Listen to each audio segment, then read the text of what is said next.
The cord is a 2-wire, 18-gauge cord. Power cords tend to receive lots of abuse. The cord can be cut, nicked, internally damaged, or have the prongs broken off. A damaged cord should be immediately replaced to avoid an electric shock. Replacing the cord is a repair that you can do yourself, and I'm going to show you how. Hi, I'm Mark Socha. Do-it-yourself repairs like these are easier than you might think. From lawn machines to cordless drills, kitchen mixers, Outdoor grills. our how-to videos walk you through each repair from start to finish. So doing it yourself means never having to do it alone. Let's get started. I'll begin by removing the rear cover from the handle.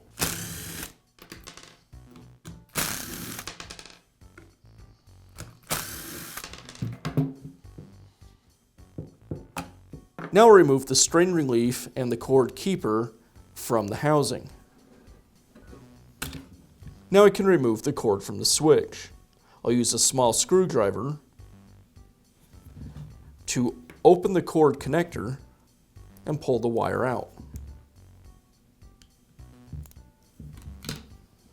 Now I'll use a screwdriver to open the cord keeper and pull it off of the cord. And now I'll remove the strain relief. Now I can begin installing the new cord.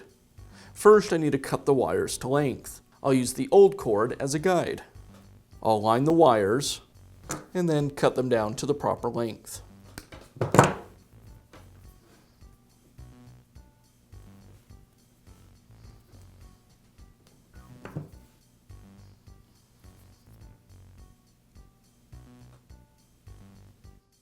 Now I'll strip back about 1/4 inch of insulation from both of the wires.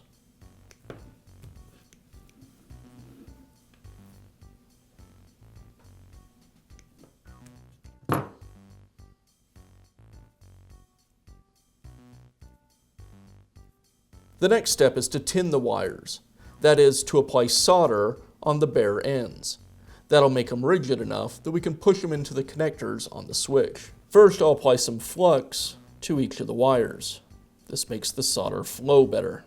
Now I'll use my soldering gun to heat the wire while I apply the solder.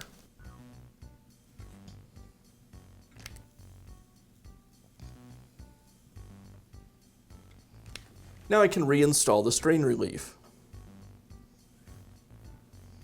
Now I'll reinstall the cord clamp. I'll use the old cord as a guide to get the proper spacing for the clamp.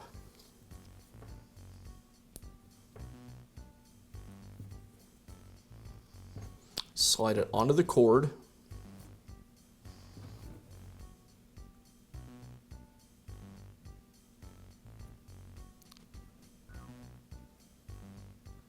That looks about right for spacing. And I'll clamp it into place with my pliers. Now I can reinstall the cord onto the switch. First the black wire, and then the white. I'll place the switch back into the housing. Place the cord clamp into the recess for it. And realign the strain relief with the recess in the housing. And I'll finish up by reinstalling the rear half of the handle and securing it with the screws.